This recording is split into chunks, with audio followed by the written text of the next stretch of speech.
Vendredi 10 janvier, Be'ezrat Hashem, le 9 du mois de Shvat, on est à Toubi Shvat. Bli Neder, lundi, on fera la halachot de Toubi Shvat, Imirtza Hashem. Bli Neder de Bli Neder. Be'ezrat Hashem, bonjour à vous tous. Shabbat Shalom. Shabbat Shalom. Shabbat Shalom. Nos deux halachot rapides, Be'ezrat Hashem, sur Ovadia Yosef, deux questions, deux réponses, et on attaquera le dernier volet de la paracha de la semaine avant Shabbat Kodesh. Bezofen, yesh la tête tzedaka. De quelle façon on doit donner la tzedaka? Une question qui est posée ici. Ne'emar beteilim, ashrem askil eldal. Heureux l'homme qui est intelligent. Dayenu, she magdish zman, ken. לתכנן כיצד ייתכן לעני את הצדקה בדרך מכובדת כדי שלא יתבייש. Et là, il nous dit les Teilim, heureux l'homme qui saura réfléchir face aux pauvres. Bamidvarim Amorim, de quoi est-ce qu'on parle? Il explique ici le Rav Ovadia Yosef qu'un homme, avant de donner la tzedaka, il doit réfléchir de quelle façon il va la donner. Ça veut dire quoi, de quelle façon il la donner? Il va faire le kaddish quand il donne l'argent, le mec, ou quoi? Il a les boules. Et la kavana, de quelle façon je vais pouvoir lui donner pour le mettre le plus à l'aise, pour qu'il prenne l'argent, sans qu'il sache que c'est de moi, sans qu'il sache que ça vient de Kivyachol, lui c'est celui qui est en bas et moi je suis celui qui est en haut. Quelle façon? Ça veut dire, comme il le dit ici, chez Loïd Bayesh, comment je vais faire? Pas tu donnes directement, non, Tarchov. Je vais raconter l'histoire de Rabbi Moshe Deri, comme qui lui a demandé 20 000 francs à l'époque des francs, pour la besoin de son fils. Il lui a dit, moi je sais pas, mais tiens, fais-lui un chèque de 20 000 francs. Toi tu peux lui donner, toi tu es riche. Il a sorti, il a fait 20 000 francs. Quand la dame elle est partie très contente, il a sorti son chéquier, il a refait le chèque à celui qui lui avait fait le chèque. Pour pas qu'elle ait honte de lui. Donc elle ne connaissait pas l'autre, elle a dit, bon, celui-là il est très riche, il a monté comme ça. Toi, tu as beaucoup d'argent, donc c'est pas un problème pour toi. Non, bien sûr, c'est les boules. 20 000 francs à l'époque, c'était... Il était venu voir Rabbi Moshe Deri un dimanche matin pour dire bonjour à la base, en petit jogging et tout, et Mina Shami, il avait son chéquier, tu vois. Il voulait une bracha pour la parnassa, et il a fait un... Dans ce cas, je peux te dire une chose, que Rabbi Moshe il a fait une bracha pour la parnassa, il est devenu... Je pourrais vous le dire. Hein. Tov, Bekatef, Bekatab, c'est Rabbi Kaf HaChaim, Tzedaka, Tiyeh, Ba'amida, Veraou, La'avir, Et, Akesef Miyad, Limin, Liyad, Limin.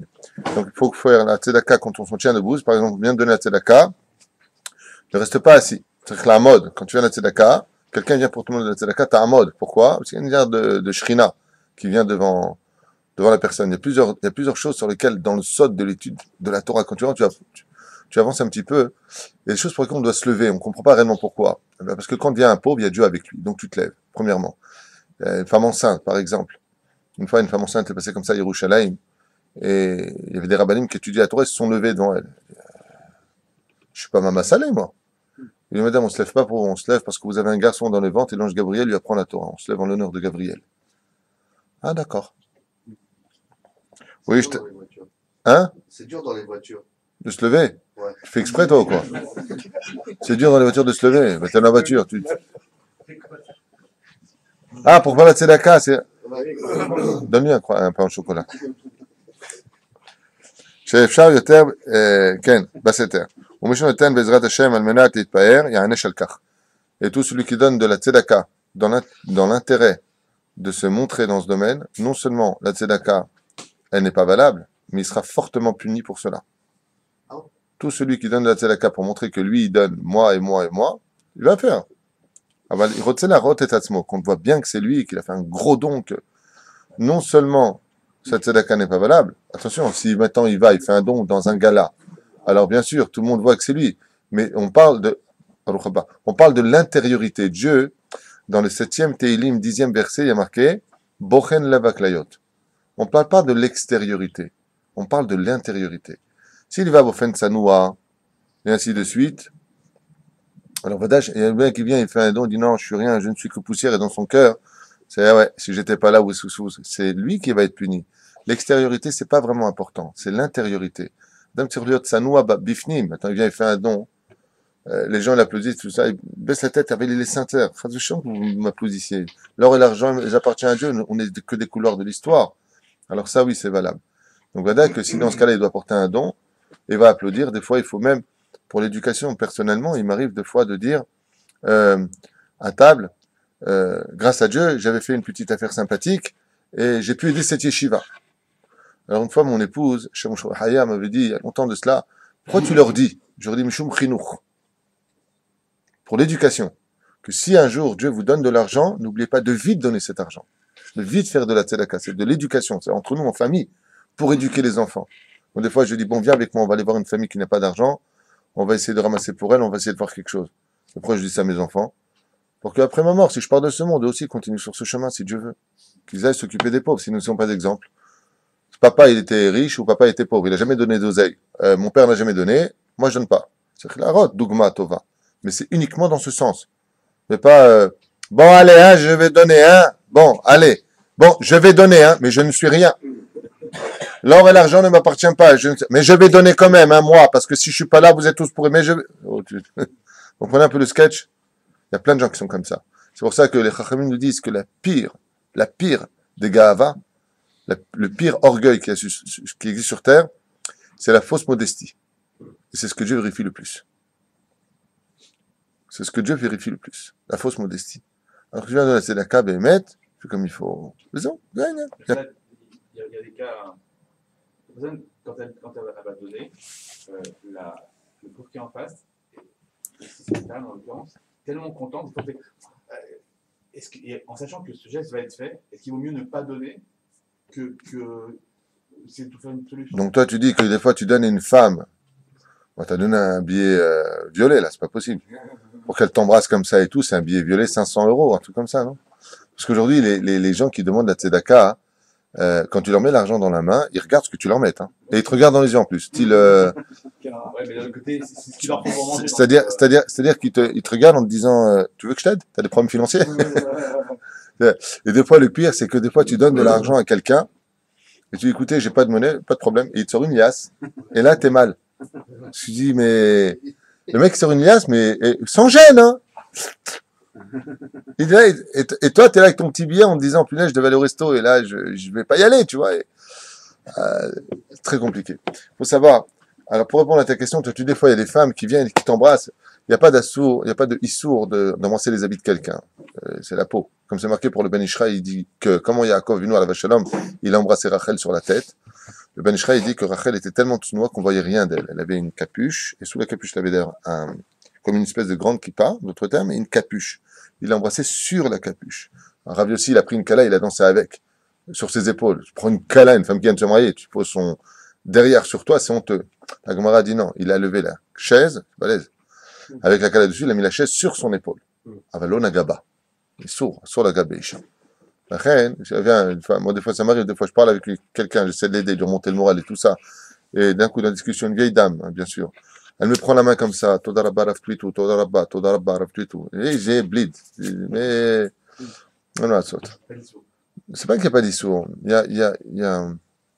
J'ai entendu, je sais pas si c'est vrai ou faux, mais une fois le Rav Kadouri, il y a une vieille dame qui était très, très, elle venait de perdre un fils, le Hanef Alechem. Elle s'est mise à pleurer et tout ça. J'ai entendu qu'il aurait pris comme ça. Rabbi Moshe, quand quelqu'un était vraiment mal, et j'ai vu de mes propres yeux, vraiment très très mal. Il a serré dans ses bras. Alors j'ai regardé, il m'a dit, c'est comme ma fille, mon fils. À son niveau à lui, à notre niveau à nous, on n'a pas... Par exemple, c'est une main en bois qu'elle avait. C'était une main en bois qu'elle avait. Okay? Aval yesh veyesh, bekitov ela'inyan, encore une fois. Ce qu'il faut, tu viens aider une personne, par exemple pour ta question, tu viens aider une personne, tu lui donnes un billet de 100 shekels pour Shabbat, elle est tellement contente, elle a ses 3 enfants à la maison, moi elle a de quoi acheter le kidouche, le pain et un petit morceau de poulet, d'accord, elle est tellement contente. À son niveau, à elle, ce qui compte, comme j'ai souvent l'habitude de le dire, ce ne sont pas les actions qui comptent, ce sont les intentions qui comptent.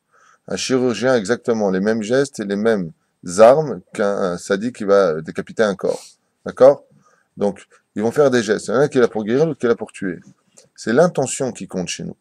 Tu comprends? C'est bien, la dame, elle est tellement contente, elle te dit, Toda Rabba Yaoul, dis-toi, tu es comme mon fils Toda, elle veut, Chasbe Shalom, calme-toi, hein, ça va. Cool. Tu as donné du réconfort, cool. C'est pas que tu es parti la prendre, toi, par les mains. Elle a voulu te prendre. Tu comprends ce que je veux te dire? Torah Traim, chez Yedvarim Brourim. Il y a beaucoup plus grave que ça. D'accord? Maintenant, si la fille, elle a 20 ans, elle est belle comme un dieu, et elle te dit, Toda Rabba, elle te prend la main, là, tu dis, Slicha, excusez-moi, madame, je vais fondre comme du chocolat. Madame, je vais fondre. Faut pas me toucher. Donc, dans ce cas-là, oui. Par exemple, si tu sais que tu dois aller donner de la tzedaka, si tu sais que tu vas donner de la tzedaka dans un endroit où, Béhémet, tu vas où, je vais en boîte, il y a un mec qui a des problèmes financiers, non? Oui, là-bas, tu peux tomber. Mais il y a plus que ça, et c'est la dernière phrase qui marque ici. Après qu'il a donné de la tzedaka, qu'il ne vienne pas regretter en se disant est-ce qu'il mérite, il mérite pas, surtout pas. Et c'est ce que nous disons tous les jours. Le Satan, il a une particularité, c'est que c'est une mouche. Il est comparé à la mouche. Vous avez déjà vu c'est quoi une mouche? Elle vient. En plus ça, c'est indicateur de mauvaise odeur, les mouches. Des fois, elles viennent et se mettent sur la joue comme ça. Et va-t'en, t'as honte. Et elle revient. Et va-t'en, et elle revient. Et va-t'en, et elle arrête pas. Jusqu'à ce que la fin, tu prends une tapette et tu éclates la tronche comme ça. Donc, elle est morte. Résultat des courses. Pourquoi je vous parle de ça? Parce que il y a marqué le soir, le matin on dit Ashkivenu avenu le shalom. On dit exactement le soir, plus exactement, et aussi au Kirat Shema de la Amita, c'est sur le lit. Milefanenu ou meharenu. Le Satan, tu l'as déjà. Quand tu vois déjà un pauvre qui arrive vers toi, tu dis où rasera. En plus, il y a des pauvres qui sont pros. Hein. Il y en a un là-bas, je ne vais pas dire où, l'homme est chané. Quand je marche à pied, je passe souvent là-bas, et il te fait hey, Yehudi, quoi, tu vas laisser une famille avec 13 enfants à la maison, tu passes comme ça, si tu ne me vois pas, Ani Yehudi kamocha, bota zoli, Hashem rechem alecha. C'est que le mec, il t'a mis un tel tas de conscience que de ramak que tu vas lui donner en te disant, oh, tu vois pas, je lui donne pas, je vais perdre. Ils sont pros, ils jouent avec la psychologie. Alors, qu'est-ce que ça veut dire pour nous? On a vu hier qu'on n'a pas le droit de l'Italem, on n'a pas le droit de dire j'ai pas vu pour donner la tzedaka. Mais n'oubliez pas un détail. Comme on dit, quand on a ses œuvres, on a ses œuvres. Quelqu'un qui soutient un Mossad de Torah, qui donne 20% de tzedaka, comme le demande la halacha, alpi tzitkut, c'est-à-dire alpi halacha, le Chav était termisé. Habibi, je soutiens le Rav un tel, mon argent, je sais où il va, je suis tranquille, ani pachout. Si on parle de Matbeot, en bezeparia. Mais le Rav Ovadia, il dit, mais fais attention. Ne te laisse pas avoir par ton Yetzera. Quand tu donnes, pas tu donnes et tu fais à la vache à l'homme sur l'oseille. Tu donnes de tout ton cœur. Et après, il te dit à la fin, Velo Yeher, vas-y lo Yeher, et qu'il ne commence pas maintenant à réfléchir en disant, tu te rends compte, cet enfoiré, celui-là, je lui ai donné de l'argent, regarde maintenant, il est en train de jouer où? Alter Air, parce que ta mitzvah, elle est valable chez toi. Que lui, il en fasse des mauvaises choses, c'est son problème. Sauf si tu le savais à l'avance. Dans ce cas-là, il fallait pas donner. Vous comprenez ce que je veux dire? Donc, une fois, il y a une personne comme ça, malheureusement à Belleville, il y avait beaucoup de juifs qui étaient vraiment très très pauvres, mais vraiment vraiment très pauvres. Il y avait Rabbi Moshe Ederi qui était là-bas, et il y a un pauvre qui est venu le voir en lui demandant de l'argent. Alors, Rabbi Moshe Ederi à la Vache Shalom lui avait sorti un billet, et discrètement avec un grand sourire, merci beaucoup, beaucoup. Il lui a donné ce billet comme ça. Rabbi Moshe disait quand il donnait de la tzedaka, il mettait sa main comme ça et il baissait la tête, il devenait rouge lui. Et lui, il avait honte parce que c'est pas. Et il lui disait merci beaucoup, tenez, merci beaucoup. Le pauvre, il comprenait rien. Il disait, ah, bon, d'accord. Bon, jusque-là, ça allait. Et il y a quelqu'un qui a fait la réflexion, c'était dans le magasin de ma mère, Hachem Haya, et il lui a dit, mais, gros Dara, ce mec, il va aller acheter de la boucha, je le connais. Il boit 2 bouteilles de boucha par jour. Alors, pourquoi? Parce qu'il a eu beaucoup de malheur, et donc il boit. Rabbi Moshe s'est mis en colère contre lui. Il lui a dit, je ne comprends pas quelque chose. Sa femme, elle a quitté. Ses enfants vivent plus avec lui. Son travail, il a été renvoyé. Il a presque plus de maison. Et la seule chose qui lui reste, c'est ça. Même ça, vous voulez l'enlever. Vous n'avez pas de séchel. Comme ça, il a répondu. Bon, c'est une philosophie un peu spèce. Mais quoi qu'il advienne, c'est ce qu'il a répondu en disant, un homme, c'est tout ce qui lui reste dans la vie. Même ça, tu veux lui enlever. Tu vas le juger sur ça. Alors ne l'aide pas ou aide-le. Mais si tu l'as aidé, tu fais pas le kaddish après. Commence pas à dire, je regrette, qu'est-ce que j'ai fait avec ça et ça. J'ai une autre histoire à vous raconter que j'ai vécu moi-même. Il y a très très longtemps de cela. Un truc comme quoi que quand je vais te montrer les choses, c'est impressionnant ce que tu peux découvrir. C'est quelqu'un qui est venu demander vraiment la tzedaka, mais lui, il pleure. Quand il pleure, tu pleures avec lui. Hein. Je t'en supplie, je t'en supplie. T'oses pas lui sortir un billet de 50 francs ou un billet de 50 shekels, hein, je te le dis. Il sort un billet de 100, minimum. Et donc, quelqu'un est venu et il lui a donné une belle somme d'argent. Super content, que Dieu te bénisse, toi d'Araba. La semaine d'après, j'ai un copain qui vient des États-Unis qui va à l'hôtel à Eilat. Moi, j'avais, comme je vous explique, je faisais aussi les cours à Eilat. J'allais à Eilat, mes beaux-parents là-bas. Je les bénisse. Résultat des courses, je me retrouve dans le même hôtel que le mec a demandé la tzedaka une semaine avant. Et là-bas, top, jusque-là, il est matov ou manaïm. Ah, c'est d'y réfléchir avant. Donc, Maché a s'amusé. On se retrouve au Dalpac. Il y a mon copain. Moi, je suis en train de traduire pour lui. Et il y a l'autre qui arrive avec un autre copain qui vient prendre une chambre d'hôtel. Et là, celui qui a donné le don, il me dit, tu vois, c'est ça que j'aime pas. C'est des profiteurs. Je lui ai fait, chut, tu viens de perdre toute ta mitzvah. Et comme moi je suis très timide, vous me connaissez, j'ai été voir juste à côté, je lui ai dit, Baruch Hashem, je suis content que grâce à son argent, tu as eu la bracha. Voilà quoi, bon. Le mec était à côté de lui, il dit, de quoi vous parlez, monsieur? Je lui ai dit, non, lui, il me comprend. Et à ce moment-là, lui, il dit, non, je vous explique, lui, c'est mon grand frère. Il vient d'arriver de France. Il a vu que j'étais tellement mal, il m'a dit, viens, je t'offre l'hôtel. L'autre, quand il a entendu ça, je lui ai dit, non seulement tu as perdu ta mitzvah de tzedaka, mais en plus de cela, tu t'es trompé dans ton jugement. Et il n'a pas très bien compris, on était un petit peu mal à l'aise comme ça, parce qu'il y a une ambiance de remise en question. C'est ce qu'il dit. Lo er, chez Mishenatan lo agun. T'as fait ta tzedaka, commence pas maintenant à juger derrière. Toi, t'as fait ce qu'il fallait faire, il y a Dieu pour voir ce qui se passera. Sauf si tu sais milichatri-là, alors tu décides de pas donner. Est-ce que c'est clair? Le fais. Une coupa de tzedaka, sur lequel il y a marqué le nom du Mossad. Par exemple, il y a marqué sur la boîte Lubavitch, Rechov Intel. Il y a marqué Breslev, Rechov Intel. Il y a marqué Rav Kook, Rechov Intel. Bachon Meir, Merkaz Arav. Il y a marqué Oel Moshe. On va se mettre dedans. Or Eliaou, Shiva Yerushalayim. Donc, sur la boîte, il y a marqué le nom. La question qui est posée au Rav Ovadia est Kupat tzedaka shekatuv alea Shem shel Mossad, haim yachol ishtamesh ba lidvarim acherim. Est-ce que je pourrais utiliser l'argent que j'ai mis dans cette tzedaka qui est meyu'edet, c'est-à-dire spécifiquement adressé à une adresse, pour autre chose dans la tzedaka? En d'autres termes, je prends un exemple concret. J'ai une tzedaka de Oel Moshe, pourrais-je la donner à la yeshiva de Or Eliaou, une autre yeshiva? Toi, tu dis non. Kupa tzedaka munachat bebabait, shekatuv alei Hashem shel Mossad, miyad shemenichim sham ma'ot, zacha ba'em oto Mossad, v'afal pi chen, Im avdu o ganavo eno chayav b'hariyutehen. À partir du moment où tu as un nom dessus, la première pièce qui tombe dedans, déjà la première pièce, elle appartient au nom du Mossad sur lequel il y a sur la boîte. Donc je ne vais pas donner une boîte Breslev qui est spécifiquement avec son adresse, numéro de téléphone, on sait qui sont, pour une autre Mossad. V'yem agabay loba lakachat et akupa im efshar sheodeo lo shavo im lav. Dans ce cas-là, il faudra faire Atarat Nedarim, s'ils ne viennent plus récupérer cette boîte, sur la boîte de Tzedaka, les Dekach, il pourra le donner à un autre Mossad, avec leur permission, à partir du moment où ils n'ont pas eu, voilà, de personnes qui soient venues chercher cet argent.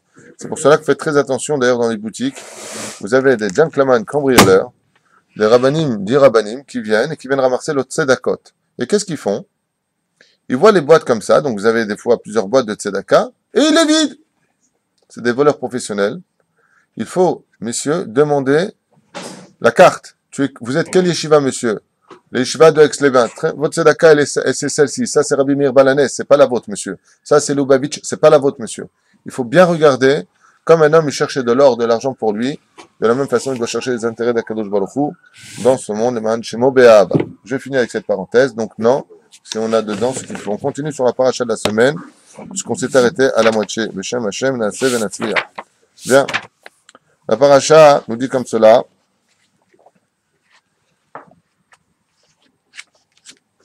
Vayugad le melech Mitzraïm ki barach ha'am. On a vu ici qu'on a rapporté à Pharaon que le peuple d'Israël s'est sauvé. Tu pêches. Tu viens de prendre 10 coups dans la tronche et tu veux encore poursuivre les enfants d'Israël? Comment c'est possible? Le mot qui barach ha'am, comment on écrit le mot barach? Bet, resh, het. Bet, c'est 2. Resh, c'est 200. Et het, c'est 8. Ça fait combien en tout? 210. 210. Qui barach ha'am? Ils n'ont pas fini les 400 ans. Ce même Dieu qui les a fait sortir n'ont pas fini. Donc, qu'est-ce qu'il a dit ici, Pharaon? Qui barach ha'am. On vient de lui dire, ils n'ont fait que 210 ans d'esclavage. Donc combien il manque? 190 ans. Yahashav Hashem et Aketz. Le mot Ketz, Kouf Tzadi, c'est 190. Rajouté aux 210, ça fait 400. Dieu a considéré que la fin des enfants d'Israël était si dure qu'elle a complété les 190 ans qui manquaient. Mais pas pour Pharaon. Qui barach ha'am. Ils se sont sauvés de la Xéra de Ben Ametarim. Ils se sont sauvés du décret d'Akadosh Baruch Hu, où les enfants d'Israël devaient rester encore 190 ans. Donc, au nom d'Hachem Kivyachol, maintenant Pharaon, ce petit rachat, il ose poursuivre les enfants d'Israël en disant, Slicha, vous avez encore une dette chez moi. Ma putain que vous partez. Et pour le tromper, à travers cela, je vous rappelle que mon cher Rabbeinu alav shalom lui avait dit, Shloshet Yamim, nous partons que pour 3 jours. Et pourquoi ils ont compris maintenant qu'ils barach ha'am? Parce que la distance qu'ils avaient pris était tellement éloignée que même s'ils étaient revenus, les 3 jours étaient déjà dépassés. Lachen batoar shu barach misham. V'zeh hamatzah. Arba kitot. Le peuple d'Israël s'étant retrouvé devant la mer Rouge, s'est retrouvé face à une situation où la politique israélienne avait déjà commencé à l'époque, la politique des Hébreux. Ils se sont divisés en 4 partis politiques. Le premier parti politique a dit, petit 1, Tzechim leitabed. On va se suicider. Il y a un groupe de juifs qui a dit, si c'est pour retourner en Égypte, je préfère mourir. On va se jeter à la mer. Mais pas juste se jeter à la mer pour vivre. On va se jeter à la mer pour mourir et dévorer par les poissons, ça suffit. Premier groupe, retenez-le. Deuxième groupe, ils ont dit quoi? Bon, alors maintenant qu'on a la mer et le désert, c'est évident que là, on va pas pouvoir y arriver. Pourquoi? Parce que d'un côté, qui s'agarre à la haine à Midbar, car ils ont fermé sur eux le désert. Et pourquoi le désert, c'est si compliqué pour les Hébreux? Car je vous l'ai déjà dit et je le répète encore, parce que le désert, c'est l'endroit où il y a le plus de démons et d'esprits maléfiques sur terre. C'est leur endroit à eux. Les Hébreux voient le désert ou la mer. La mer, c'est pas possible. Le désert, trop dangereux. Et pourquoi? Et ils n'auront pas tort. Parce que le désert, étant donné qu'on vit dans un monde d'influence absolue, c'est-à-dire que quand tu rentres dans une porcherie, tu sens le porc, quand tu rentres dans une parfumerie, tu sens le parfum. Quand tu rentres dans le désert, tu sens quoi? Tu deviens démoniaque. C'est pour cela que tous les marabouts vivent dans le désert pour devenir eux-mêmes des démons. Et dans la Kabbale, c'est marqué qu'effectivement, et vous allez bien le comprendre tout de suite, quel est le livre sur les 5 livres de la Torah qu'on appelle le livre des catastrophes, le livre où il y a le plus d'avérot des enfants d'Israël? Bamidbar, 4e livre. Et pourquoi ce titre de livre entier où vous avez toutes les parachutes de la Torah parle, il n'y a pas une parachute, il n'y a pas une catastrophe. Même les tzadikim, comme Myriam, sont projetés dans du Havak Lashonara. Qu'est-ce qui a provoqué ça? Dans le Sod HaHashmal, il dit là-bas, ce n'était pas réellement de la faute des enfants d'Israël, mais l'endroit où ils étaient influencés sur eux. Pourquoi? L'endroit où ils étaient influencés, c'est parce qu'ils étaient dans le désert. Et c'est ce qui a marqué, qui s'agarre à l'Enoua Midbar. Il a fermé sur nous le désert. Pharaon connaissait le secret du désert. Mais non, ils ont qu'à fuir par le désert. Parce que s'ils vont dans le désert, et regardez, on passe la mer Rouge dans la paracha de la semaine, on pose le pied dans le désert, ouais, on n'a pas d'eau, on était mis en Égypte, oh, tu viens de voir un miracle comme ça.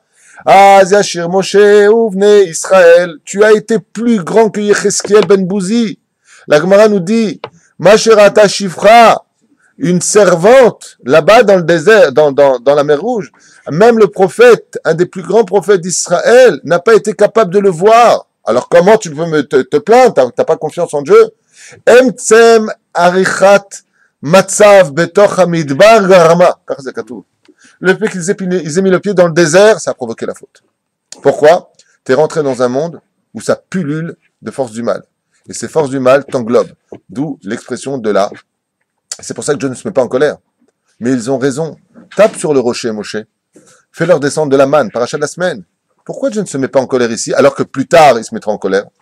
Parce que là, il n'y a pas encore les nuages. Mais après, il y a les nuages. Donc les nuages, pourquoi ils sont venus les nuages dans le désert? Les cabanes de Soukot qu'on fait contre les nuages. Pourquoi? Selon la date de Rabbi Eliezer. Pourquoi? Parce que les nuages étaient là pour protéger de tous ces mauvais esprits. Donc, tu peux pas dire maintenant que tu vas être influencé. C'est pour ça que sur chaque coup qu'on a eu dans le livre de Bamidbar, nous avons des conséquences et des punitions qui sont dramatiques. Et les conséquences, d'ailleurs, dramatiques, ont été reflétées sur la situation la plus probante d'un homme de devenir lui-même un désert. Comment on dit donc le mot désert en hébreu? Midbar. Comment on dit parler en hébreu? Medaber. En d'autres termes, ce sont exactement les mêmes lettres. La parole peut devenir le désert des démons. Les démons peuvent vivre dans deux sortes de déserts à Botaï. Ou dans les déserts que vous connaissez remplis de sable, petit 1, ou sur ta bouche qui est devenue comme un désert. Et c'est quoi un désert? C'est aride. Si tu parles de divrei chol, si tu parles de choses vaines toute la journée, de football, de politique, de toutes sortes de choses politiques, ça peut pas être spécialement vain, mais ça dépend si c'est pour construire ou pour détruire. Qu'on se comprenne bien. Eh bien, ta bouche devient un désert. Donc les démons, ils ont le droit de s'installer où il y a eu du désert. Bamidbar Medaber. C'est le cours qu'on a expliqué pour les femmes mardi, aussi pour les hommes, sur esprit, démon, et sorcellerie ou imagination. Est-ce qu'on parle, il y a vraiment des choses? Oui, mais Vada, tu peux en faire entrer dans ta propre maison le pire désert qui soit. Et c'est pour cela qu'il est marqué Vesagar à la Mamidbar. Alors qu'est-ce qu'ils ont dit, ce deuxième groupe d'Hébreux? Ils ont dit, entre le désert où il y a que des démons et la mer où ça descend à 1800 mètres de profondeur, la mer Rouge, je vous le rappelle, eh ben, on va retourner en Égypte, tant pis. Il faut qu'on repasse par le désert pour retourner en Égypte. Hein? Il faut quoi qu'il arrive qu'on repasse par le désert pour retourner en Égypte. Non, ils reviennent, ils sont au bord du rivage. Ils reviennent en Égypte. Ils sont pas dans le désert. Ils sont pas loin, ils sont en face de l'Égypte. Donc même combien même ils reviendraient, ils vont dans un désert qui mène à l'Égypte. Ils vont pas dans le désert du Sinaï. C'est pas la même chose. C'est un couloir. Le Sinaï, il est après la mer Rouge. Non, c'est ce qu'on vient de dire. Donc là, ils retournent en arrière. Il est à droite. Donc c'est Besséder. Ils ont fait un demi-cercle. Ils ont fait exactement un demi-cercle. Ils sont partis là, ils sont venus là. Il y en a qui disent qu'ils sont partis exactement au point de départ. Ils sont partis pour revenir à une boucle. Il y en a qui disent qu'ils ont fait un arc. Le méchané. Le troisième groupe, c'était le Bétar. C'était le groupe du Bétar. On va les fracasser, mettez vos casques, prenez vos baramines les mecs, on va se les faire. Ouais, on va pas se les faire, vous avez vos fourches et vos couteaux, vos canifs, on va y aller. Ouais. Ah, ça fait en 2 secondes. En 2 secondes. Maintenant, Moshe n'a pas dit un mot. Hein. Déjà, ils ont fait la politique. Droite, gauche, milieu. Et le quatrième groupe, ils ont dit, regardez comme quoi que tout se répète. Ouais. Il y a ici les kippot Srugot, il faut faire l'armée, on va se battre, on va se taper. Bon, c'est une caricature parce que par rapport à Israël, ça n'a rien à voir avec le sujet d'ici, ceci étant dit. Et le quatrième groupe, Trimlit Palel. La force d'Israël, c'est la prière, ils sont mis à prier. Lequel de ces 4 groupes, messieurs, d'après vous, a raison? C'est le dernier. Le premier, je vous rappelle, il a dit, on va se suicider. Il est bon ou pas, lui? Lui, il a dit, on va se suicider. C'est pas une bonne solution. Hein. Le suicide, c'est la plus grande lâcheté de ce monde. C'est lâche. D'accord? Comment ils étaient rares dans chaque groupe? On a la proportion dans chaque groupe. Le mitabdim? Ou même Hein? pour les Ils ont mitpaïens. pas fait comme les gens de Bétard. Les gens de Bétar, peut-être que tu te trompes de film. Tu parles peut-être de Masada. Oui, mais ça va. On est bien d'accord, parce qu'en Bétar ont été massacrés par Adrien. Ça n'a rien à voir. Les gens de Bétar, c'est un Kiddush Hashem, c'est autre chose. Et Masada, On parle de Masada, c'est un Kiddush Hashem. ouais, et là, ça ne peut pas être considéré comme tel. Non, là, c'est de la lâcheté. Et pourquoi c'est de la lâcheté? Je vais te dire pourquoi c'est de la... Ah oui, jette dans l'eau. Pourquoi c'est de la lâcheté? Je vais te dire pourquoi, heureusement qu'ils ne l'ont pas fait. Quand tu vois un père qui te lève dans tes bras, chaque fois qu'un lion il vient s'approcher ou un chien vient pour te mordre, le papa en une seconde il donne des coups sur la tête et le chien il meurt. Il y a eu 10 plaies, comment tu peux penser à te suicider? Tu vois bien que Dieu est là. Donc comment tu peux penser à te suicider? Cette idée a été complètement citra hara. Le suicide est la pire des choses qui puissent arriver à un homme. Parce que le suicide, dans la tête d'un homme, c'est s'imaginer qu'en partant de ce monde, il va trouver le monde paisible. Il se gourre. Ce qu'il attend, c'est les pires souffrances pour l'éternité. Anlo minucha. C'est une poursuite qui n'en finit pas après la mort. Donc, je ne veux pas rentrer dans l'histoire des suicidés. Aval Zedavar, Meod caché. J'ai un livre ici qui en parle. Que Dieu nous protège de cela. Mieux vaut mourir des pires souffrances sur terre que de se suicider. Je vous le dis. Shadvarim Yubrurim. Pire souffrance de ce monde, mais pas suicider. Jamais, jamais, jamais. Jamais. Parce que le pire du pire ici, c'est du Gan Eden à côté, d'1 minute là-bas après le suicide. Mais quelle différence avec les gens de Masada, je ne pas compris. Parce que les gens de Masada, ils ne voulaient pas retomber dans les mains des romains. Alors c'est le même cas. Nachon, c'était pour ne pas leur donner la victoire de faire la Avodazara. C'est une longue histoire, Masada. Je ne vais pas entrer là avec les hasards et ainsi de suite. Maché Assou.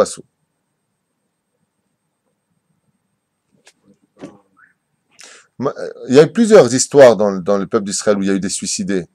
Et non seulement c'est pas considéré comme un suicide, Mais de qui plus est, ça a été considéré comme un salaire. Par exemple, la Gemara nous raconte que quand Adrien a pris, quand ils ont pris par exemple, l'époque de Titus, les plus belles filles d'Israël, qui les ont mis sur la galère, c'est le cas de le dire, pour les emmener à Rome, et les plus beaux garçons d'Israël, il y en a qui disent qu'ils étaient 400 dans un bateau, 400 dans l'autre bateau, il y en a qui disent 800 et 800. D'accord? Il y a une jeune fille qui s'est levée et qui a posé la question à son centurion et lui a dit, mais pourquoi vous nous emmenez à Rome? Et il l'a regardé de haut en bas, il lui a fait comprendre que c'était pour les maisons roses. Qu'est-ce qu'ont fait toutes les filles? Elles ont toutes sauté dans l'eau. Elles se sont toutes suicidées. Amar lahem Akadosh Baruch Hu. Pourquoi elles se sont suicidées à Assour? Je préfère mourir pur que d'être vendu à la prostitution et touché par des impurs. Dans ce cas, c'est pas un suicide. La femme de Rabbi Akiva, la troisième femme, s'est suicidée aussi, Rufina. Elle a pris un morceau de verre, elle a rentré dans son cœur. Pourquoi? Étant la femme de Rabbi Akiva, quand Tonius Rufus est venu pour la prendre, comme on l'explique dans les 24 000 élèves de Rabbi Akiva, le shiur qu'on avait fait là-bas, et elle se le rentre dans le cœur. Elle dit, je préfère mourir dans ce monde, okay, que d'être touché par un incirconcis. Ce n'est pas un suicide, c'est pas une sortie de secours. C'est, je ne peux pas être impur. Le mec, il vient et te dit, voilà, tu prends un revolver ou tu le tues lui. Oui? Moutar ou assour? Ben, c'est un suicide. Non, c'est pas un suicide. Une fois de plus. Un homme saute du 10e étage. En plein saut, il se rend compte qu'il vient de faire une grosse bêtise. Il regrette. Il tombe en bas. C'est pas un suicide. En d'autres termes, pourquoi? Parce qu'il a eu le temps de regretter. Ce n'est pas l'acte en lui-même qui est un suicide. Le vrai suicide dans ce monde, c'est ceux qui sont pas chômeurs Shabbat. Eux, c'est des vrais suicidés. Eux. Ceux qui mangent pas kasher. Ceux qui avec une non-juive ou un non-juif. Eux, c'est des gens qui se suicident. Ils se rendent même pas compte de ce qu'ils font de leur vie. Parce que le suicide du corps, ce n'est pas un suicide.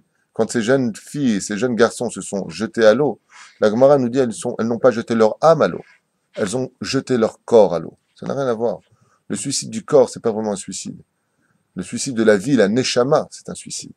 Donc on n'arrête pas sa vie. Dieu a donné la vie et il la reprend lui. Ne viens pas, avec ton libre arbitre, rentrer dans les comptes d'Hachem. Parce que tout ce que fait Dieu est pour le bien, il faut simplement être un tout petit peu patient pour comprendre. Alors, vous avez ceux qui ont voulu se suicider, ceux qui ont voulu revenir en Égypte, ceux qui ont voulu se battre et ceux qui ont voulu prier. Qui a raison? Prier. On aurait pu penser se battre. Mais... Se battre? On est au suicide. Hein? On est au suicide parce que Narsham Ben Aminadab, quand il est rentré dans l'eau, qui nous dit que c'était pas un suicide dans son cas aussi? Le texte nous le dit. La Gemara nous le dit. Le Midrash nous le dit. Narsham Ben Aminadab est rentré le premier dans l'eau, suivi de la tribu de Yehuda. Baruch Hashem. Et qu'est-ce qu'il y a marqué? Waikansu ad nafesh. Il est rentré jusqu'aux narines. Et il s'est arrêté là. Et pourquoi il s'est arrêté là? Parce que si j'avance plus, c'est fini pour moi. Il a levé les yeux vers ça. Quand Narsham Ben Aminadab est rentré dans l'eau, il s'est arrêté ici. Il ne pouvait plus respirer. Quand il a levé les yeux vers le ciel, ça s'est ouvert. J'ai fait tout ce que j'ai pu. Là, maintenant, je peux pas aller plus loin. Qu'est-ce que tu fais, Hachem? Au maximum, c'est à moi d'agir. Et il a ouvert la mer. C'est pas un suicide. Vous confondez. Donc, comme on n'a pas le temps, je vous le dis quand même. Celui qui a raison, c'est celui qui? Se battre, non. Absolument pas. Hachem yelachem lachem, ba'atem tacharishun. Ne vous battez pas, c'est moi qui me battrai pour vous. Donc, réponse fausse. Alors, vous dites? Non, n'insiste pas, c'est faux. Priez. Priez. Chut. Rabotai. Ici, on vient d'entendre, prier, c'était la solution. Il y a marqué dans le texte de la Torah, Matitz akelai, daber el ha'am ve'isau. Qu'est-ce que tu pries maintenant? C'est pas le moment de prier. Dis-leur qu'ils avancent. Alors, qui a raison? Personne n'a raison. Aucun de ces quatre-là n'a raison. C'est la réponse. C'est une question piège. De ces quatre-là, personne n'a raison. Vous voyez que la première DA, elle est catastrophique de se suicider. Il est évident. La deuxième DA, elle est sympathique. De se battre, la malo. La malo. Moi, personnellement, j'aurais peut-être fait partie du groupe de ceux qui veulent se battre. C'est les Tunisiens, on supporte pas. Tu m'aimes l'arclo. Tu vois, mais non, peut-être j'aurais fait partie de ceux qui vont aussi prier. Je ne sais pas. Quoi qu'il advienne, dans ce cas précis, comme il s'agit d'une plaie cachée de l'histoire qui s'appelle la 11e plaie d'Égypte, elle appartient à Dieu. Et cette plaie-là, on n'a pas à s'en occuper, c'était Dieu qui devait s'en occuper. Mais Dieu nous donne un enseignement, et cet enseignement est vital pour nous aujourd'hui. Ce n'est pas un livre d'histoire, vous allez comprendre. Quand tu vois qu'une situation est bloquée entre la banque et ta famille, entre ta santé et tes finances, peu importe, des fois, tu te trouves en train d'être face à la mer, et derrière toi, tu as un désert. Alors, je m'explique. Sur ta gauche, tu as la mer. Sur ta droite, Tu as le désert et derrière toi, tu as les Égyptiens. Tu vas où? Tout droit. On ne sait pas quoi faire. On a prié, on n'a pas été entendu apparemment. On s'est battu pour y arriver, ça n'a rien donné. On a voulu mourir, ça a été effacé tout de suite. Akavana ne fait pas de telles bêtises. Et pour finir, on a voulu retourner, c'est-à-dire tout abandonner, pas se suicider, mais Akavana, plus d'argent à la famille, alors voilà, je te donne ton guet, de toute façon je peux plus vous assumer. C'est ceux qui veulent revenir à l'état d'avant en Égypte, retourner dans le Guéhinam de l'irresponsabilité. La Torah vient nous dire, qu'est-ce que tu fais dans un cas où dans ton mazal, tout est bloqué? Réponse de la Torah. Continue à vivre. Je vais où? T'occupe pas. T'as fait tout ce que tu devais faire, avance maintenant. Veïsaou, Daber el Ben Israël, dis-leur aux enfants d'Israël qu'ils avancent. Et alors, qu'est-ce que je veux que je fasse? Tu veux bien que... Non, ça va s'ouvrir. Si tu as de la émouna suffisante, la mer, elle s'ouvre. Je vais en Israël, qu'est-ce que je vais perdre? J'ai pas les moyens, j'ai pas ceci. Avance. Dans la vie, avance. Ne rentre pas dans les comptes d'Hachem. Si tu as vu que tout est fermé autour de toi, que ton mazal c'est devenu une bulle, n'en viens pas à faire des bêtises. Exactement. Alors ça, c'est toute la Torah de Rabbeinu. Rabbi Nachman de Breslev, il dit, dans la vie, tu n'attends même pas d'être coincé de partout. Dans la vie, avance. Avance. Pourquoi? Combien de gens ont dit, quoi, tu fais ça, plus jamais je te parle. Le temps, ceux qui viennent te voir, ceux qui te demandent pardon, laisse le temps faire les choses. Mais toi, avance avec Hachem. Et c'est ça la réponse de cette paracha extraordinaire. Tout est bloqué dans ton mazal, ça bouge pas, t'es mal. Qu'est-ce qu'on va faire? La maison, la voiture, ils veulent la prendre. Mana Sebchaim, j'ai pas de travail, je parle pas la langue. Donc je te suicider, c'est pas bon. Prier, t'arrêtes pas, c'est pas entendu. Dans la paracha. Il dit Dieu, c'est pas le moment de prier pour l'instant. T'as un tikkun à faire. Lequel? J'ai un problème avec vous. Et je vais vous dire lequel. Je vais rentrer ici. Là, dans mon manière, j'arrive pas à visualiser Narshov qui avance, les ossements de Yosef qui s'ouvrent. Qu'est-ce qui se passe? La photo, je ne la vois pas. Parce qu'à un moment, on me dit c'est grâce à. On a présenté les ossements de Yosef, la mer s'est ouverte. Là, on parle d'une autre façon d'ouverture de la mer. Comment ça s'est passé en même temps? Ok, alors toi, tu es en train de dire que plusieurs midrashim nous donnent en fin de compte que la clé de l'histoire de la mer Rouge qui s'est ouverte en 12 ponts vient de l'Archemen Aminadav. D'un coup, on nous dit que c'est le tombeau de Yosef. D'un coup, on nous dit que c'est le désespoir du peuple d'Israël, la moiteur qui est montée en disant Dieu, on est angoissé, ainsi de suite. Celui qui a ouvert, tu veux la réponse tout de suite? Je vais te la donner tout de suite. C'est la Shrina qui a ouvert. C'est uniquement Hachem. C'est Hachem qui a ouvert la mer, et c'est marqué comment? C'est marqué que quand la Shrina est apparue devant l'ange de la mer, il s'est tout de suite prosterné devant elle, et en se prosternant, comme on faisait quand on voit un roi, qu'est-ce qu'on fait? On ouvrait ses mains. L'ange de la mer a ouvert, en d'autres termes, l'océan. Seulement cet océan, il s'est ouvert par rapport à des dimensions différentes. Alors pour répondre à ta question, il faut rentrer dans la Kabbale. Ça veut dire quoi le tombeau de Yosef, quand ils ont vu les ossements de Yosef, comme il a eu le sroud de se sauver de la femme de Poutiféra, alors Vayanos, Xera Shavan, on avait parlé de ça. Mais en réalité, ça n'a rien à voir avec tout ça. C'est qu'en réalité, il faudrait rentrer dans la Kabbale pour faire comprendre que l'histoire de la mer Rouge, c'est l'histoire de l'amour entre un homme et une femme. C'est un peu compliqué. Toute l'histoire de la mer Rouge, c'est quand la femme revient du mikvé, l'homme retrouve sa femme. L'homme monte sur sa femme et ils s'embrassent et ils font l'amour. Ils ne font qu'une seule chair. C'est toute l'histoire de la mer Rouge. C'est pour cela que quand tu vérifieras, Shabbat si Dieu veut, les initiales de Asia Sher Moshe, tu verras constamment les mots Bet, Yud, Aleph et plein de fois. Bia, qui veut dire quoi Bia? Faire l'amour, faire l'amour, faire l'amour. Et pourquoi? Parce que comme je vous l'avais expliqué, pour se marier, il faut 3 conditions. Maseret Kedushin.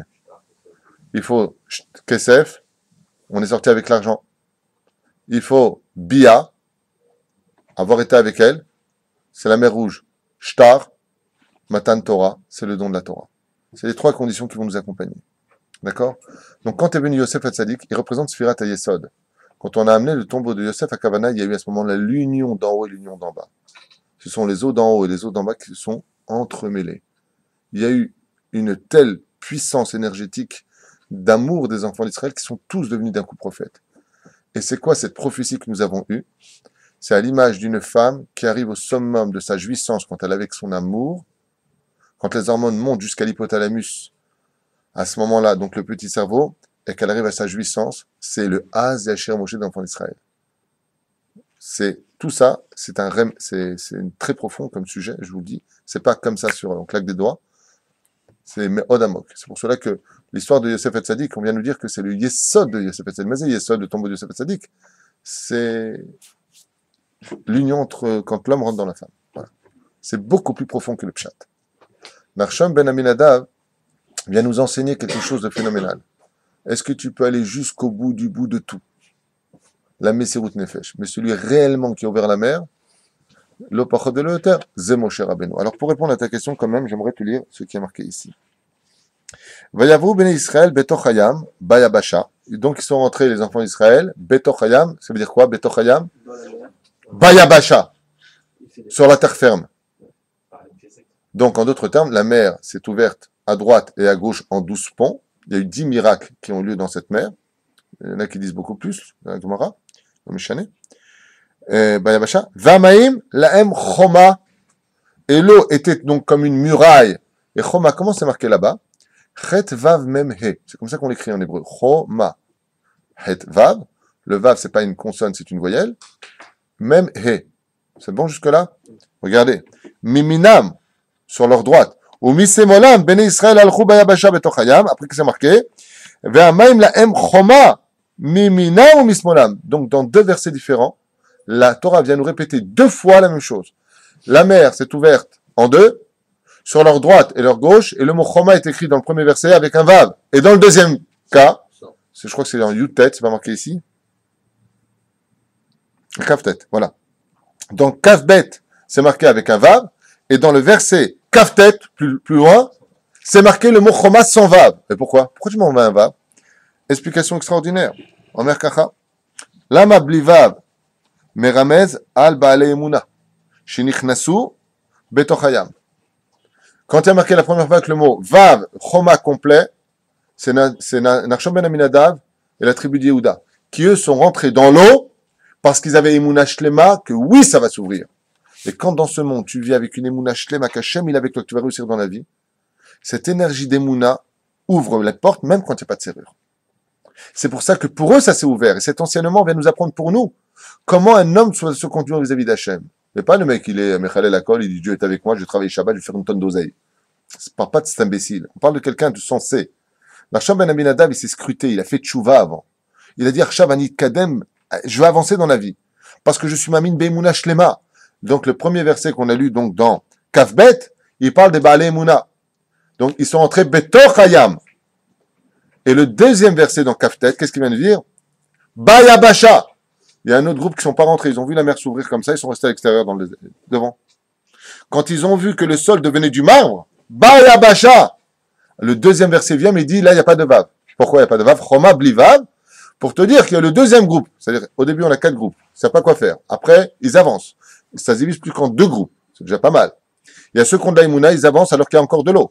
Betoch Hayam. Eux, ils sont rentrés même qu'avec de l'eau. Ils n'ont pas vu le miracle encore. Les autres, quand ils ont vu la mer s'ouvrir et que le sol devenait du marbre, et qui plus est, c'est pas n'importe quel marbre, hein, c'est un marbre, tu n'avais pas besoin de marcher. Hein. C'était un tapis roulant. Ça t'emmenait. Ah, c'était illico presto. Hein. Tu mettais tes pieds, t'avançais, comme à l'aéroport. Tu sais, t'as des trucs comme ça. Ça avançait. Ah, bah ça va, on peut y aller alors. Alors c'est pour ça que pour eux, c'est marqué Betoch Hayam. Bayabasha. Et le verset revient 2 fois de suite pour te dire qu'il y avait les Baalei Emuna et il y avait ceux qui n'étaient pas les Baalei Emuna. Donc tu vois bien que pour répondre à ta question, ce n'est pas non plus Nachshon Ben Aminadav réellement qui a ouvert la mer. Mais lui, il a montré le chemin d'une Choma qui était Shlema, c'est-à-dire complète, intègre, tandis que les autres ont montré un chemin de je suis Ma'amin que quand tu me montres. C'est un peu des saintes tomates. Je ne crois que ce que je vois. J'ai attendu de voir le Yabasha pour pouvoir entrer Betoch Hayam. Ah, je comprends l'explication, mais pourquoi le VAV? Je comprends pas. Le VAV, comment on arrive à cette explication-là par rapport au fait qu'on a enlevé un VAV ou pas? C'est plutôt par rapport au fait qu'on l'a dit 2 fois. Alors, justement, par rapport à ta question, c'est marqué ici. D'ailleurs, qui trouve Mashin Shnala Elou Be'elou Alelu Avdavodazara, il dit comme ça. Ve'ishiv Hashak Kadosh Baruch Hu Shebizchut Ha'emuna Kedai La'em. Et pourquoi Kadosh Baruch Hu? Regardez bien. Écoutez bien ce qui a marqué, c'est un beau chidouche. Regarde. Il dit, qu'est-ce qui a permis à Dieu d'ouvrir la mer alors que les deux peuples étaient Ovdei Avodazara? Ça veut dire qu'ils faisaient les deux cultes étrangers, de l'idolâtrie, les Hébreux et les Égyptiens. Qu'est-ce qui a permis à Dieu de faire une injustice, une brèche dans la justice, plus exactement?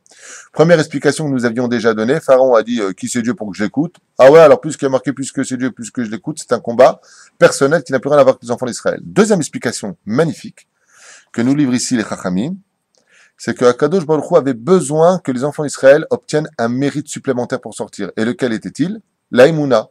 Quand est-ce qu'un homme est-il jugé dans sa Emouna? Quand son malazal est bloqué. Il va bloquer les enfants d'Israël entre la mer, le désert et les Égyptiens. Et il a besoin de la Emouna pour les faire sortir. Et c'est dans ce sens que la clé qui a ouvert la porte était Nachshon ben Aminadav avec la tribu de Yehuda qui rentrèrent les premiers dans l'eau. Et c'est ce qu'a marqué, regardez bien en hébreu ce que ça donne. Le kitrouk se maintenait jusqu'au moment où Dieu les a mis à l'épreuve sur le bitachon, à savoir est-ce que vraiment vous avez confiance en moi. Imken il faisait, Gabé bnei Israël al-chou betoch hayam mikodem, ou be'emuna ou bitachon ketiv etzlam vayavu, ben Israël betoch hayam, v'acharei ze katuv bayabasha. Et ensuite, aval katashniya, delo ayum aminim kolkar, ad sheru benehem ayabasha, lechen ketiv bli vav. C'est pour ça qu'il y a marqué sans vav. Pourquoi? Parce que ça fait le mot chema. Et chema, ça veut dire quoi en hébreu? La colère. Ça veut dire que si ils avaient attendu, pourquoi le mot choma est marqué sans vav? Parce que le mot choma, quand tu le lis, c'est un cholam ne'elam, on le voit pas. Donc ça fait het, même he. Et chema, c'est quoi? C'est le nom de l'ange de destruction de la colère. Chema veut dire colère. Ça veut dire que si on avait attendu le deuxième clan pour rentrer dans l'eau, qui serait dit, ouais, les Égyptiens aussi croient pas en toi, et les Hébreux aussi, ils ont attendu le miracle pour dire Esba Elohim. Ça veut dire en d'autres termes, que maintenant qu'ils voient que la mer s'est ouverte et que tout est fait, ouais, alors on vient. C'est pour ça que, je vous dis la vérité, On a beau dire ce qu'on veut, du Kamamdina, mais qu'est-ce qu'ils ont comme mérite, nos grands-parents, d'être venus s'installer dans cette terre, qui était Eretz Israël, avec vivre dans des tôles, dans des taudis. Ils sont venus ici, ils étaient au Maroc, ils étaient en Tunisie, ils étaient en Algérie, ils étaient en Libye, ils étaient en Syrie, ils étaient en Égypte. Ils sont venus en 1945, 46, 47, 1950, 54, et j'en ai connu pas mal. Ils me racontaient qu'il n'y avait pas de toilette, et si tu étais sfarade, on te jetait. Tous les Ashkenazim étaient placés à Tel Aviv dans des appartements, et de qui plus est, les Sfaradim, qu'est-ce qu'ils avaient comme travail? Travailler la pierre. On les mettait dans des camions, à la Shalom. Nanou, c'est un homme qui est venu de Tunisie en Israël. Il a perdu ses yeux en travaillant dans la pierre. La poussière lui a aveuglé ses yeux, Bassov. Et les Ashkenazim, c'était les bureaucrates. Tout de suite, une haine. C'est-à-dire qu'après l'Allemagne nazie, l'Europe qui nous a vendus, on vient dans notre territoire, et ça a été la guerre, et jusqu'à aujourd'hui, cette guerre continue. Hein. Dans le monde de la Torah aussi. Ah, j'ai ma nièce qui doit rentrer dans une école ashkenazite, elle est sfaradite, elle n'est pas reçue. Et donc, bien entendu, vous avez bien compris que Abitbol est devenu Avital, que Schwarzenegger, ça tombait très bien hein, comme nom. Schwarzenegger, je rentre bien dans le truc. Donc, tous ces noms de Yossi, ça tombait bien, on l'a vu dans le monde des Yeshivot, jusqu'au jour où Baruch Hashem est venu le Rav Yosef et qui a relevé le flambeau du monde Sfarad. Heureusement qu'il est venu, ce Rav, heureusement qu'il était là. Sinon, aujourd'hui, on serait les balayeurs d'Eretz Israël. Il n'y a pas de haut et de bas, mais juste pour que l'on comprenne un petit peu ce qui s'est passé, quel mérite ils ont eu, pourquoi. Parce que nous, quand on vient faire notre alia aujourd'hui, on ressemble plutôt au premier groupe ou au deuxième groupe? Bah, il y a Bacha. Il y a déjà la mairie, il y a les banques, il y a les appartements, il y a les routes. Oh, mais ceux qui sont venus ici, bon, on m'a raconté qu'à Ashdod, il y a 50 ans de cela, 50 ans, Ashdod, c'était rien d'autre qu'un désert. Hein. Un désert. On m'a raconté qu'il y a 20 ans, ici, un taxi m'a dit ici, bon, il n'y avait pas City, il n'y avait rien, tout ça. C'était des dunes. Regardez ce qu'on a fait. Ils sont venus s'installer. Ils sont venus construire. Ils sont venus faire. Bravo. Bravo. Franchement, eux font partie de Nachshon ben Aminadav. Est-ce que c'est eux qui ont fait le pays? Non, c'est Dieu qui le permet. Mais eux ont été les Nachshon ben Aminadav de l'histoire. Les Mitnachalim, ceux qui sont partis s'installer, ben vada qu'ils ont un srout hors du commun. Mais une fois de plus, les gens n'arrivent pas à comprendre. Je voudrais vous expliquer un petit peu à quoi ça ressemble, d'être religieux ou pas, en une seule parabole, et je pense qu'elle vous plaira, dans le sens où elle est quand même assez expressive. Une femme voulait absolument se marier avec un homme. C'est mieux. Surtout dans cette génération. Et cet homme, comme cette femme était follement amoureuse de lui, Il lui a dit, ok, tu sais quoi, on va se marier. Moi aussi, franchement, je crois que j'ai des sentiments pour toi, on va se marier. Le seul problème que j'ai, c'est que Ginette, elle vient avec nous, quoi. Qu'est-ce que c'est Ginette? Bah, Ginette, Sophie, Sandra, c'est qui tout ça? Tu maries avec moi et tu m'amènes des maîtresses? C'est quoi ce mariage? C'est le Chiloni qui vient en Israël. Quand tu n'es pas religieux et que tu viens sur cette terre, tu te maries avec la terre d'Israël. On a expliqué que l'Égypte c'était la mère et que Israël c'était la fiancée. Qu'est-ce que tu m'amènes? La Vodazara de ne pas être Shomer Shabbat. La Vodazara de te mettre en colère. La Vodazara de ne pas respecter le Maaser. C'est pas la Vodazara, c'est un mauvais exemple que je viens de donner, le Maaser. Aval. De façon générale. T'es pas venu ici pour manger ta rêve. T'es pas ici venu pour... Alors c'est là qu'est tout le problème. C'est comme un homme qui dit à une femme, tu m'aimes tellement, oui, je fais tout pour toi. Alors, je me marie avec toi, mais qu'à une condition. Qu'elle aussi, elle vive avec nous. Tu as entaché tout le mariage. C'est exactement la chose. Et aucune femme n'accepterait, je vous le dis. Ok? Une femme de chez nous. Elle n'accepterait pas. Pourquoi? Toi et moi, c'est un, c'est pas 12. La reine, Karzeb, Beret Israël. Ils ont un mérite extraordinaire parce qu'ils se sont mariés avec l'État d'Israël. Alors de l'autre côté, ils ont entaché une histoire sur le peuple d'Israël. Sans les juger. Sans les juger. Mais il faut religieux en général. S'ils sont religieux, Nematov Madei. Pas prochain. Les Ayakolaïnan. C'est pour cela d'ailleurs que vous allez comprendre à un autre degré pourquoi les 80% sont morts à la 9e plaie. Parce que eux, ils seraient pas sortis non plus s'ils avaient vu Bayabasha Betochayam. C'est-à-dire qu'il y a quand même une limite minimum dans ce monde. Il y a celui qui attend de voir le miracle pour y croire. Il y a celui qui voit le miracle tout le temps et qui y croit pas. Alors lui, il part. Lui, Dieu, il le prend. Il n'a plus rien à faire avec lui. Voilà, c'était juste pour répondre à vos questions. C'est la Shrina qui a ouvert la Yam. On doit tout à Hachem. C'est pour cela que ce n'est pas pour vous que je raconte cette histoire, c'est pour les gens qui nous écoutent. Cette fameuse histoire des plus connues de toutes les histoires sur la sortie d'Égypte, vous la connaissez toutes. Et je sais que, Baruch Hashem, vous la connaissez vous-même, alors je la raconterai pour les gens qui nous écoutent, comme je viens de le dire. Je me répète aujourd'hui, dis donc. C'est la fatigue. Ah, Shabbat arrive. Baruch Hashem. Il me reste 1 minute, monsieur Maurice. Hein? Ah, c'est pas parce que c'est pas pour vous. Tov. Un jour, un roi, alors qu'il était sur son cheval, a vu, avec ses soldats, il partait en guerre, il est revenu de la guerre, il a vu un berger qui avait comme ça son troupeau sur le chemin. Alors le général a demandé en l'honneur du roi au berger de bien vouloir dégager son troupeau à toute vitesse. En un clin d'œil, un coup de baguette magique, le berger était tellement habile, tellement intelligent, qu'il a mis tout le troupeau en 2 secondes sur le talus, bien rangé comme il fallait. Le roi était stupéfait de voir un truc pareil. Il lui a parlé, en lui demandant comment vous avez fait une telle chose, vous êtes assez habile. Et en entendant la voix de ce berger, il s'est rendu compte qu'il parlait avec beaucoup d'intelligence, que le ton était posé. Il s'est intéressé tout de suite, il y a eu un feeling qui s'est installé entre eux, une amitié, tout de suite qui s'est installée. Alors le roi est descendu de son cheval, ils ont fait quelques pas ensemble, et s'est rendu compte qu'il s'agissait d'une personne vraiment hors du commun. Après s'être entretenu avec lui sur toutes sortes de mathématiques, sur l'astrologie, sur la politique, sur la guerre, il s'est rendu compte que le mec c'est une bombe atomique, et qu'il a des réponses uniques en son genre. Alors il l'a déclaré Premier ministre. Et il lui a dit plus que cela encore, tu deviendras mon conseiller et le Premier ministre de tout mon royaume.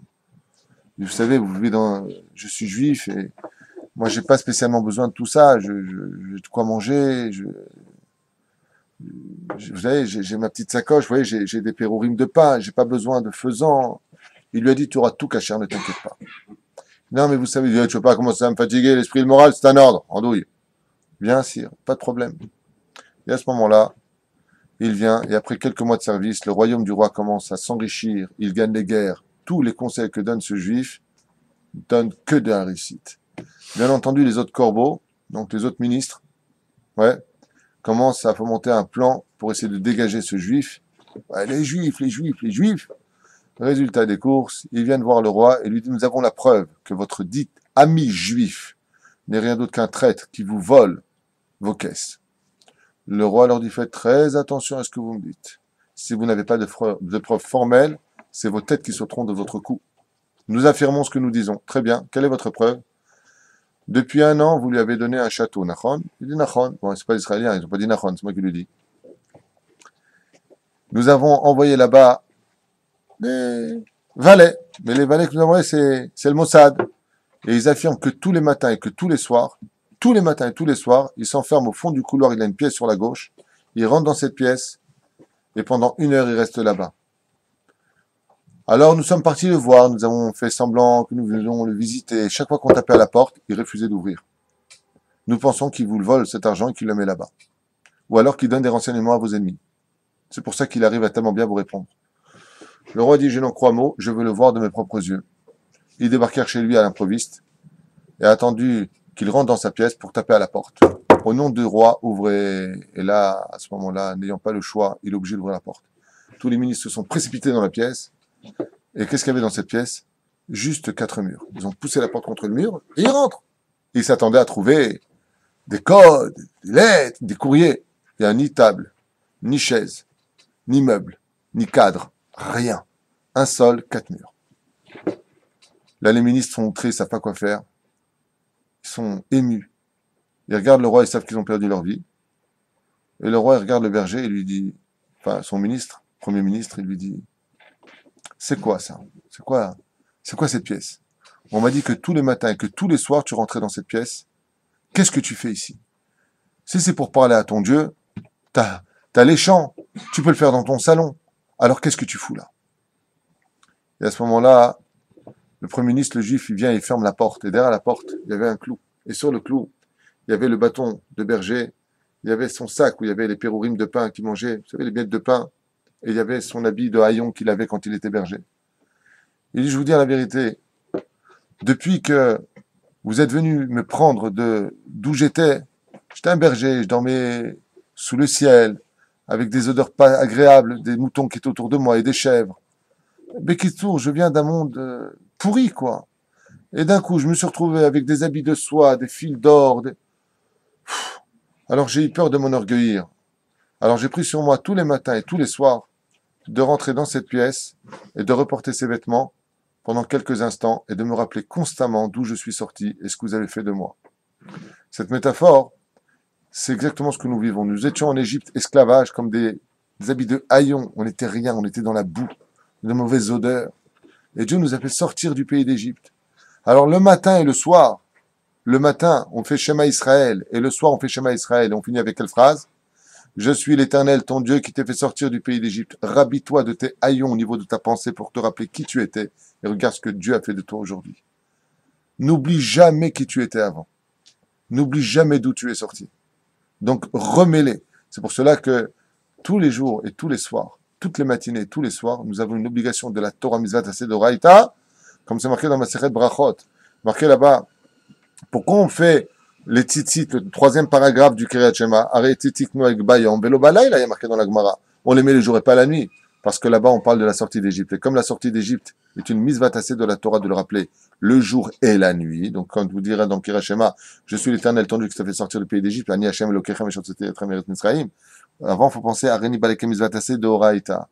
Et Dieu nous dit, n'oublie pas de rentrer dans ta pièce tous les matins et tous les soirs pour ne pas t'enorgueillir du pays que je t'ai donné, de l'armée que je t'ai donnée, de cette magnifique opulence dans laquelle on vit, parce qu'il faut dire qu'on a les plus belles voitures, on a des maisons magnifiques en Israël, on a un soleil juif.